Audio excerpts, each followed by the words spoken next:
When my family mocked my cafe dream and worshipped my brother, until my shop became the city's top spot, and his perfection fell apart unexpectedly. I stare at the polished oak door of Homespun Café, my cafe, willing it to swing open.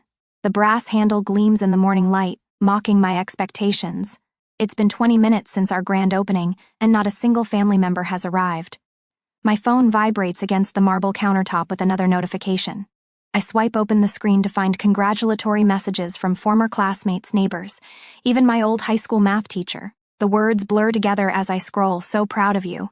Can't wait to visit. Following your dreams. None from Mom, none from Dad, nothing from Sierra or Elliot.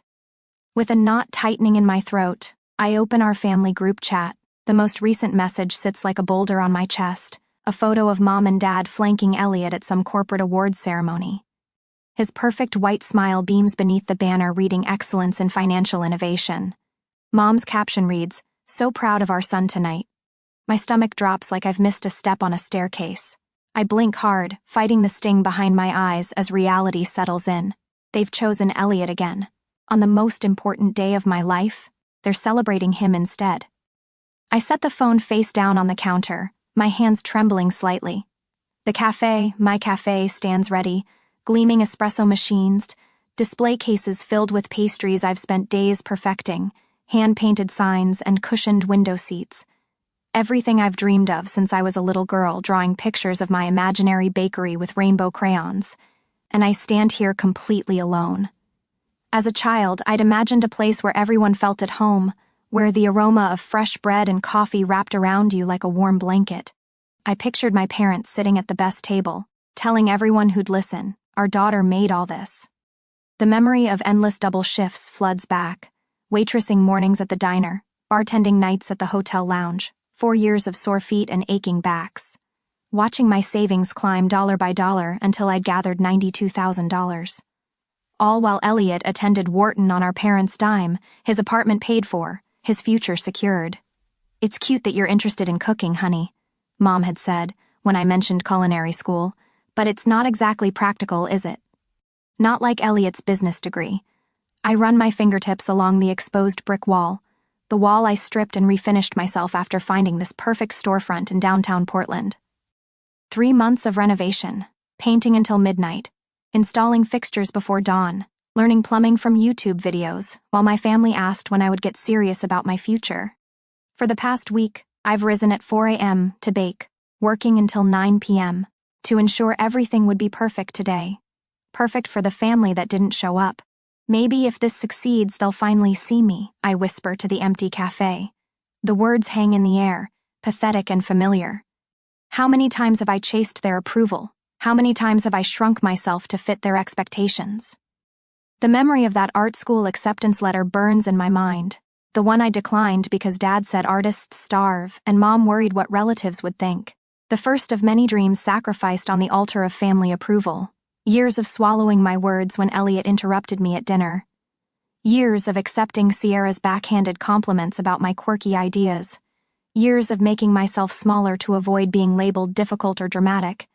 Years of waiting for validation that never came. My phone buzzes again. Dad's name appears on the screen with a message that makes my jaw clench. "We need to talk about your cafe situation." My fingers hover over the keyboard. The old Carly would apologize, would ask what she'd done wrong, would beg for guidance. But something stops me. Maybe it's the sight of my logo on the window. Maybe it's the memory of signing my business license with shaking hands. Whatever it is, I type back, "The cafe is doing fine. Thanks." 3 dots appear as Sierra starts typing. A moment later, a single heart emoji appears, her trademark passive-aggressive response when she disapproves, but doesn't want to seem mean. I close the chat and slide the phone into my pocket. A knock on the window draws my attention. A line has formed outside, real customers waiting for my cafe to open. I smooth my apron, plaster on a smile, and unlock the door. "Welcome to Homespun," I say, holding the door wide as they stream in, oohing and eyeing over the display cases. "These croissants look amazing. Did you make all these yourself?" The atmosphere in here is perfect. The praise washes over me as I pour coffees and box pastries, basking in the appreciation of strangers, while my family's absence echoes in the background. "Everything okay, boss?" Rachel, my barista, asks during a brief lull. She catches me staring at my phone again, checking for messages that aren't there. I tuck the phone away and straighten my shoulders. Just family stuff. I nod toward the bustling cafe, where customers chat at tables and lounge in window seats, exactly as I'd imagined. This is what matters now.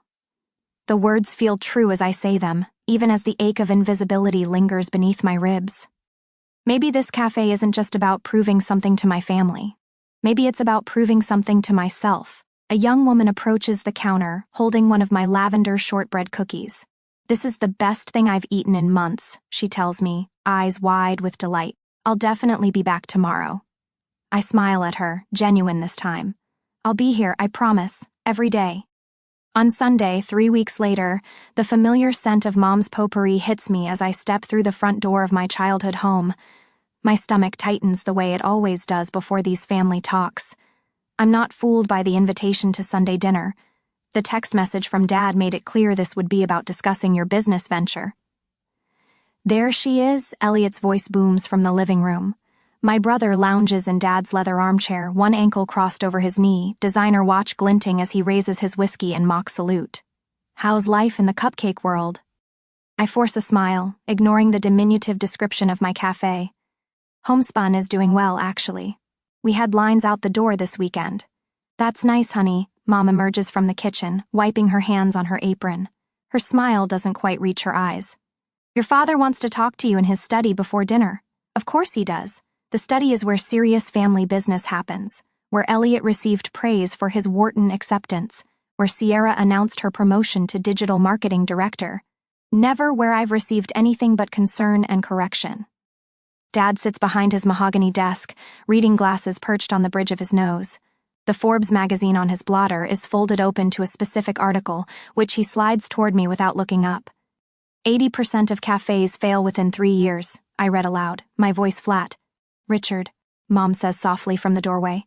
"Let's at least let her eat something first." "This can't wait, Lillian."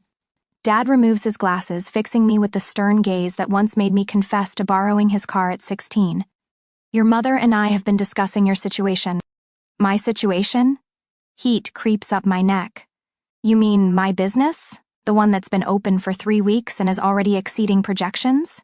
"Projections you made," Sierra chimes in, leaning against the doorframe beside Mom, without any real business experience. I turn to face my sister. At 33, she's the spitting image of Mom. Same honey blonde hair, same delicate features, but with Dad's unflinching certainty. I did market research. I took business classes at the community college. Community college? Elliot snorts, appearing behind Sierra with a fresh drink. "That's adorable." "You're creative, honey," Mom says, her tone softer but no less patronizing. "That's a wonderful gift. But you're not practical. You never have been. You've invested your entire savings into this venture," Dad continues, tapping the Forbes article, "without consulting anyone who actually understands business." "I consulted plenty of people," I protest. "Professional bakers, cafe owners, other dreamers," Dad dismisses with a wave. "Not financial advisors, not business strategists." "Which is why we have a proposal." Elliot steps forward, setting down his glass on Dad's desk. "I'll oversee the financials. I have experience turning around failing businesses." "Failing?" My voice cracks. "Homespun isn't failing." "Not yet," Sierra mutters, examining her manicure. "As a consultant, I normally charge for this service." Elliot continues as if I hadn't spoken, "but as family, I'm offering to help pro bono. All you need to do is add me to your business account so I can monitor cash flow and make necessary adjustments." The room seems to shrink around me. "You want access to my business account?" The very thought makes my hands go cold. Years of double shifts, of coming home with feet so sore I cried in the shower, of counting every penny, and they want to hand control to Elliot. "It's for your own good," Mom says, reaching for my hand. I pull away. "We're trying to help," Dad says, his tone hardening, "before you lose everything." The unspoken threat hangs in the air: cooperate or face their disappointment, their withdrawal, again. The invisible strings they've always attached to their love tighten around my throat. "When this collapses," Dad continues, leaning back in his chair, "don't say we didn't try to help. When, not if." The certainty in his voice should crush me. Instead, something shifts inside my chest, a quiet click, like a lock turning. I've seen this scene before, their concern masquerading as support while they position Elliot as my savior. I've played my part too many times, nodding gratefully as they explained why my dreams needed their guidance, their control. But looking at them now, Dad's stern disapproval, Mom's worried resignation, Sierra's smug superiority, Elliot's confident smile, I realize they've never actually believed in me. Not once. Their help has always been about control, never support. I don't need to argue. I don't need to defend my business plan, my financial projections, or the growing customer base that returns day after day. Words won't change their minds. Only proof will.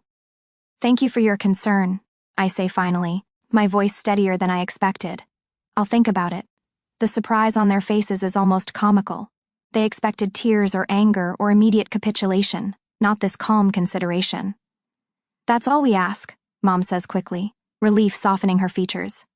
Now dinner's getting cold. As we move to the dining room, my phone vibrates in my pocket. A text from Rachel. How's the family ambush going? Need an emergency call to escape? A smile tugs at my lips as I type back. Not yet. Thanks for checking. Another message appears from Tessa, the florist whose shop sits 2 doors down from Homespun.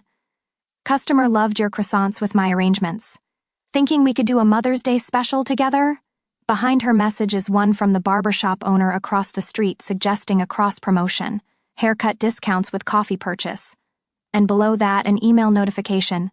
Portland Chronicle food writer requests interview about new downtown cafe sensation. I slide my phone back into my pocket as Elliot regales everyone with stories of his latest consulting triumph. Under the table, my fingers unclench. I don't need my family's validation to succeed. I just need to prove them wrong. 4 days later, the phone rings for the 3rd time this week, right on schedule. Dad's name flashes across my screen as I slide trays of sourdough into the oven. Willow and Whisk, this is Carly, I answer professionally, balancing the phone between my ear and shoulder. Just checking in, Dad says, his tone casual but purpose transparent. Wanted to see how things are going with the cafe situation. I brush flour from my hands. Business is great, actually. Just pulled in our highest weekend numbers yet. That's nice. The hesitation says everything. I read that small businesses often see a honeymoon period before reality sets in.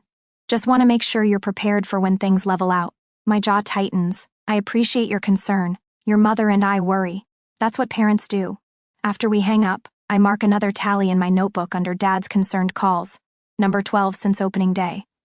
The bell above the door jingles as Mom breezes in unannounced, designer purse swinging from her arm. Surprise! There.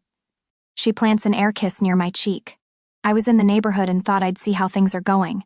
Just wrapped up the morning rush, I gesture to the half-empty display cases. As you can see, we sold out of most pastries before 11. She peers around, fingertip tracing invisible dust on a countertop. Have you considered hiring more help? You look tired. Before I can respond, my phone buzzes with a text from Elliot, interesting article on why independent cafes struggle to compete with chains. Thought it might help you pivot before it's too late. Link attached. Moments later, Sierra's message follows, just past a franchise opportunity downtown. Much more stable income than going solo. Want me to grab you a brochure? I slide the phone into my pocket without responding and focus instead on the notebook in front of me. Each page contains meticulously documented sales figures, customer counts, and positive reviews.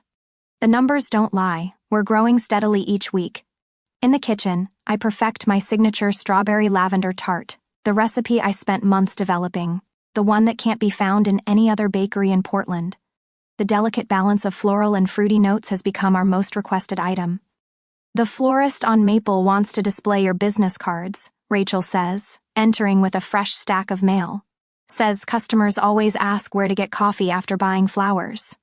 I smile, adding this to my growing partnership list. The local bookstore already offers a discount to anyone with a Willow and Whisk receipt, and we return the favor. The vintage clothing boutique displays our pastries during their weekend fashion shows. The neighborhood brewery features our coffee in their morning hours.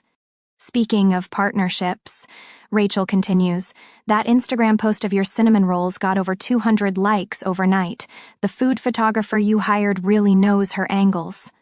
I check the account on my break. Our follower count has tripled since I invested in professional food photography.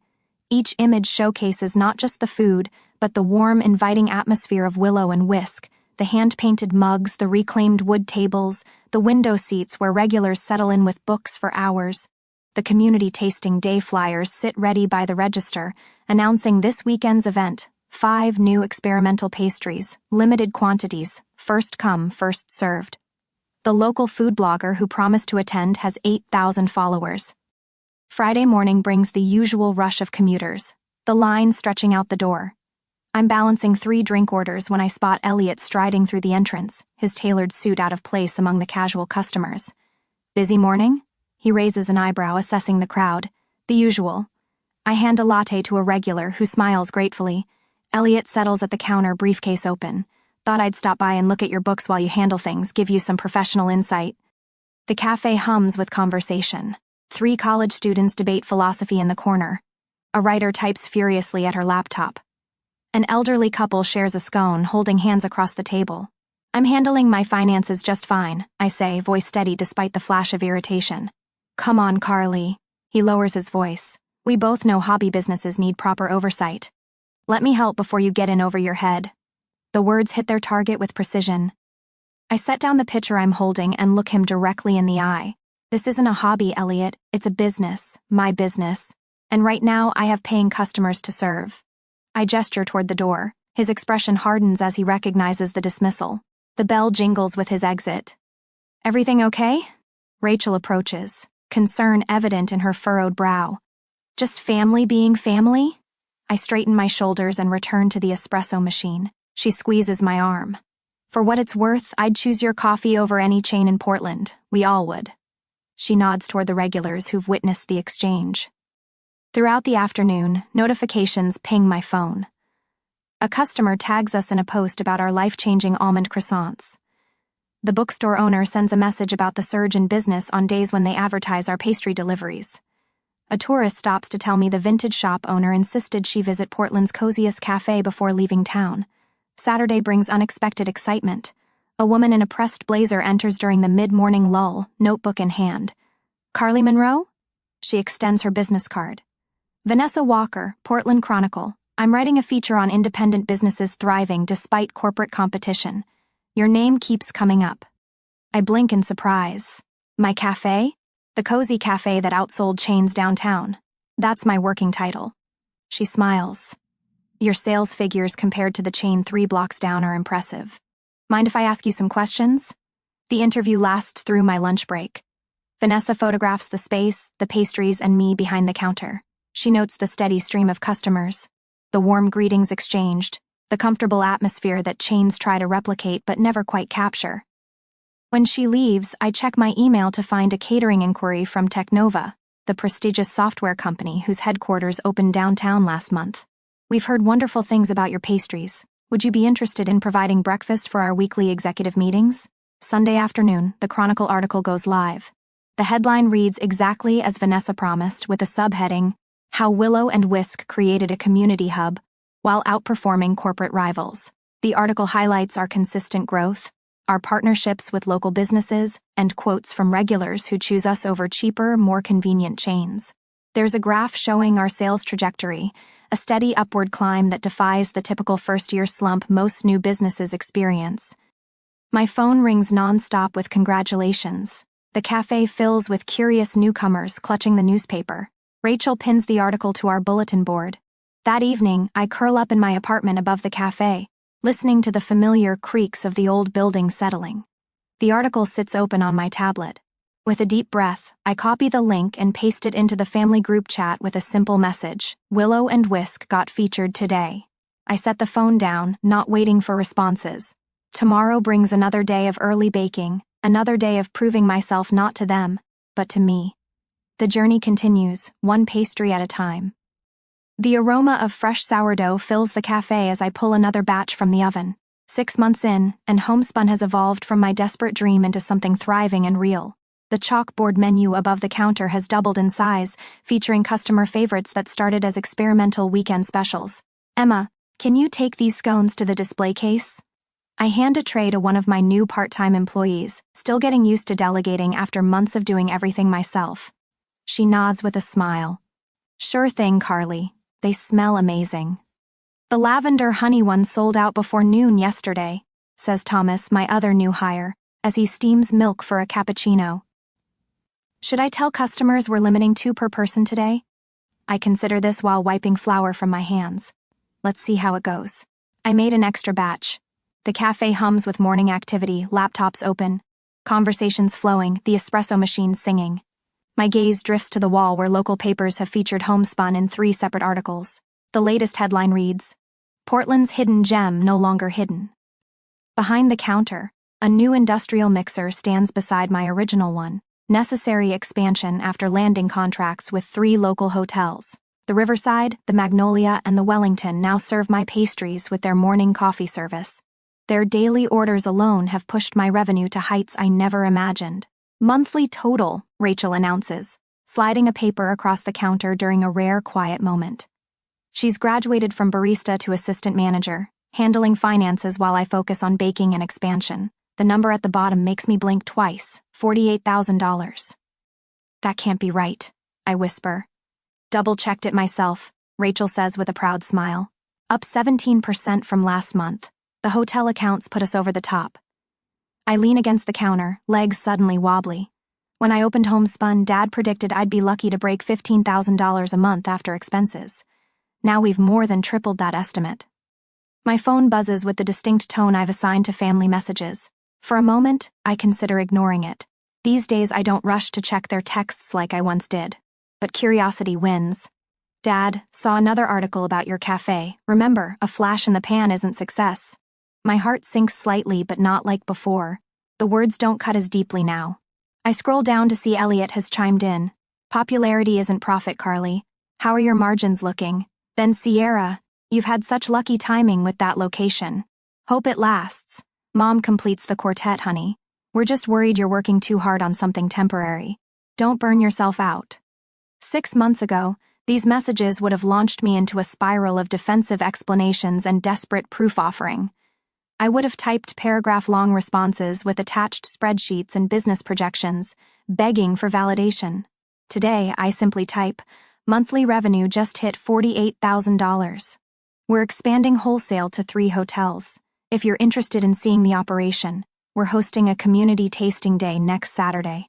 All welcome. I pocket my phone without waiting for responses. The kitchen timer beeps, calling me back to what actually matters. Later that evening, I sit in Dr. Winter's office for my bi-weekly therapy session. The soft leather chair cradles me as I describe the family texts. Notice anything about your reaction this time? She asks, her silver-framed glasses reflecting the warm lamplight. I didn't feel the need to prove anything, I realize aloud. I just stated facts. She nods. That's significant progress. What's changed? I consider this, tracing patterns in the carpet with my eyes. I think I finally see the pattern. No matter what I achieve, they minimize it. If I make $15,000, they'll say it's not $30,000. If I make $48,000, they'll say it's just luck or temporary. And what does that tell you? Dr. Winter asks. That it's not about me. The realization settles in my chest, heavy but somehow freeing. It's about their insecurity. Or maybe their fixed idea of who I am in the family system, the screw-up, the dreamer, the impractical one. Which means I'll never get the validation I've been seeking, I say. The truth of it is both painful and liberating. They can't give what they don't have. She smiles gently. So where does that leave you? I think about the woman who came back 3 times last week for my cardamom coffee cake, about the hotel manager who called my pastries the highlight of guests' mornings, about Emma and Thomas choosing to work at Homespun when they had other offers. It leaves me creating instead of proving, I say finally. Building something that fulfills me rather than chasing approval I'll never get. The weight that lifts from my shoulders nearly makes me float out of the chair. Saturday arrives with perfect weather for the community tasting day. Tables spill onto the sidewalk where we've set up samples of new menu items for customers to try. Local vendors I've partnered with have booths displaying their coffees, teas, and jams that complement my baking. The lemon blueberry tart is getting rave reviews, Emma reports, refilling a sample tray. And those journalists from Food Portland want to speak with you when you have a minute. I'm about to head their way when a familiar silver SUV parks across the street. My stomach tightens as 4 figures emerge. Dad in his weekend golf shirt, Mom clutching her designer handbag, Elliot in business casual despite the weekend, and Sierra with her picture-perfect family in tow. They weren't supposed to come, I invited them as a courtesy, never expecting them to show up. Rachel notices my expression. Family? She asks knowingly. I nod, straightening my homespun apron. This should be interesting. They move through the event like visiting dignitaries, examining everything with critical eyes. I greet them with professional courtesy, then excuse myself to speak with the journalists. From the corner of my eye, I watch the family dynamics unfold. Dad picks up a croissant, breaking it apart. The lamination could be more consistent, he announces loud enough for nearby customers to hear. Carly always rushes the folding process. Mom brushes imaginary crumbs from a perfectly clean table. The tables are a bit close together, don't you think? It feels cramped. Sierra rearranges the sample display. These would look better grouped by color rather than flavor, she tells Thomas, who glances at me with confusion. But it's Elliot who truly oversteps. I finish my interview to find him deep in conversation with the journalists, one hand casually propped on the counter as if he owns the place. As I was telling my sister when she was developing the business model, he's saying, artisanal quality at scale requires systematic efficiency. I helped implement some of those systems. The journalist nods, scribbling notes. I step forward, temperature rising. Before I can speak, Dad joins them. The initial investment was substantial, he tells the reporter with a knowing nod. Sometimes these creative types need a little financial backing from family to get started. The lie hangs in the air between us. Every penny that built Homespun came from my savings, my sweat, my sleepless nights. For a brief moment, the old Carly resurfaces, the one desperate for approval, afraid to correct her family, willing to shrink herself to keep peace. But then I look around at what I've built, at the community enjoying my food, at the employees who depend on me. I step forward, not with anger or defensiveness, but with quiet certainty. The journalist turns toward me, and in that moment I realize I don't need to fight or defend. My success speaks for itself. Thank you all for coming, I say to my family loud enough for the reporters to hear. It means a lot that you could see what I've built completely from scratch. The emphasis isn't lost on anyone. Dad's expression tightens, Elliot shifts uncomfortably, and Mom suddenly finds her purse fascinating. But for the first time, their discomfort isn't mine to fix. I turn to the journalists with a smile. Now, you're asking about our expansion plans? As I lead the reporters away, I feel something settle within me, not triumph or vindication, but something quieter and more lasting. Freedom. A week after the gathering, the text message arrives while I'm arranging pastries in the display case. Family dinner tonight. We need to discuss the cafe's future. My father's name glows on the screen, the words deceptively casual, as if we regularly gather for meals and conversation. I stare at my phone, thumb hovering over the keyboard. It's been weeks since the awkward silence that followed my soft no to their offer of help, weeks of record sales and glowing reviews they've pretended not to notice. Everything okay? Rachel asks, peering over my shoulder. Family dinner invitation, I say, setting the phone aside. To discuss my future, apparently. She snorts. You mean the future of your wildly successful business they didn't believe in? I smile, despite the knot forming in my stomach. Exactly that one. Later, I sit at my parents' mahogany dining table, the same table where my business ideas were once dismissed as cute little projects. My mother serves her signature pot roast while my father clears his throat importantly. Carly, he begins, using his boardroom voice, your mother and I have been talking. Now that the cafe has proven viable, I'd like to officially invest. I take a small bite of roast, giving myself time to respond. Invest? That's unexpected. He leans forward, excitement building. I've drawn up plans for expansion. We could turn Homespun into a franchise. Elliot could handle the business side, of course. Elliot nods, already reaching for his portfolio. I've outlined a 5-year growth strategy. You'd need minimal capital if we leverage your current assets correctly. I could professionalize your social media, Sierra chimes in, scrolling through her phone. Your current aesthetic is charming but lacks cohesion. My mother places her hand over mine. Think about it, sweetie. A real family business. Wouldn't that be wonderful? All of us working together? The pressure builds around me like rising water. I recognize this strategy, the coordinated approach, coming at me from all sides until I'm too overwhelmed to resist. This could strengthen our family bonds, my mother continues, voice soft with practiced sincerity. You've been so independent lately. It feels like you're pulling away. My father frowns. Success shouldn't come at the cost of family unity, Carly. Going solo when you could have family backing seems... Sierra pauses, selecting her word carefully. Selfish. The implied threat hangs in the air. Refuse partnership, lose emotional connection. I've spent a lifetime fearing exactly this. Your initial success is impressive, my father concedes, but without proper business expertise, these things rarely last. I'm saved from responding by my phone buzzing. I glance down to see my supplier's name. Excuse me, I need to take this. I step into the hallway, grateful for the interruption until I hear the message. We're discontinuing service to smaller accounts. Supply chain issues. Last delivery next week unless you can guarantee minimum orders of... The number he quotes is staggering. Impossible for a cafe my size. Perfect timing. My family offers salvation just as disaster threatens. The coincidence feels almost orchestrated. I return to the table, where 4 expectant faces wait. For a moment, I consider giving in. The supplier crisis could devastate my business. My family's resources could solve the problem instantly. But something stops me. Maybe it's the memory of dawn light filtering through my cafe windows. Maybe it's the weight of the keys in my pocket, keys to something I built entirely myself. Thank you for the offer, I say, my voice steadier than I feel, but I need to decline. My father's eyebrows shoot up. Carly, be reasonable. I built this without your help or belief, I continue, the words I've rehearsed in my mind finally finding air, and I'll continue that way. I reach into my bag and pull out a folder. I've just signed an exclusive contract with Blackbird Roasters. They won the Regional Barista Championship 3 years running. I slide the contract across the table.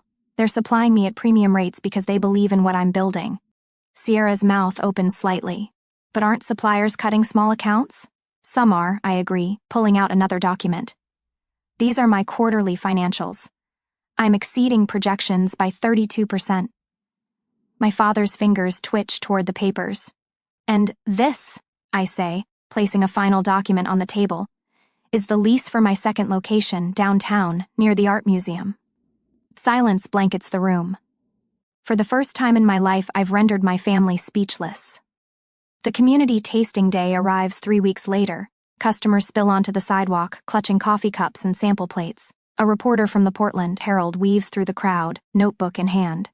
Excuse me, she says, approaching Elliot near the pastry table. Are you with the cafe? He straightens his tie. I'm Elliot Monroe. Oh. Her eyes light with recognition. Your sister's business is kind of a local phenomenon. Everyone's talking about her expansion plans. I step forward, unable to resist. This is my business, I clarify, and no, I don't need financial oversight. Elliot's face flushes as the reporter turns away, already distracted by the mayor's arrival. Carly Monroe, Mayor Thompson calls, extending her hand. Congratulations on transforming this corner. Your cafe has become a neighborhood anchor. Miss Monroe, interrupts an older gentleman in a tailored suit, the business association would like to present you with this year's entrepreneurship award. My father stands frozen nearby, watching as his golf partner, the city's most respected real estate developer, enthusiastically shakes my hand. Your customer retention strategies are remarkable, whispers the owner of a competing coffee shop. Would you consider sharing your approach at our next industry meeting? The owner of the bookstore next door squeezes my arm. My foot traffic has doubled since you opened. Thank you. I feel dizzy with vindication as the evidence mounts. My hobby has revitalized an entire block. The shift in power becomes palpable as my family witnesses my triumph. Elliot stands taller, no longer the only successful child, uncertainty flickering across his face. My father awkwardly accepts congratulations for his daughter's achievement, discomfort evident in his stiff smile. Sierra approaches hesitantly. Your cafe photos are stunning. Would you share some photography tips for my clients? And finally, my mother finds me alone by the register, tears glistening in her eyes. I never thought this would work, she admits, voice barely audible. I look around at my thriving business, at customers enjoying my food, at staff I've trained, at a dream manifested through my own persistence. I know, I tell her. The words no longer bitter on my tongue. That's why I had to prove it to myself. The glossy pages of food and flavor magazines spread across my desk. My cafe featured in a 4-page spread, Willow and Whisk, Portland's hidden gem shines bright. I trace my fingers over the photos. Customers lounging in window seats, display cases brimming with pastries, my signature lavender shortbread cookies arranged in perfect rows. Boss? Trevor knocks on my office door, clipboard in hand. The corporate order for Lewis Financial is ready for delivery, and the Hendersons confirmed final numbers for their wedding tasting tomorrow. Thanks. I smile at him, one of 12 dedicated employees who've helped transform my dream into something greater than I ever imagined. How are the workshops shaping up? 23 sign-ups for your pastry class next week. We might need to add another session. 1 year. 1 year since I stood alone in this space wondering if anyone would come. Now we're juggling a second location across town, a booming catering division, monthly baking workshops, and a line of packaged goods stocked in specialty stores throughout Oregon. Carly?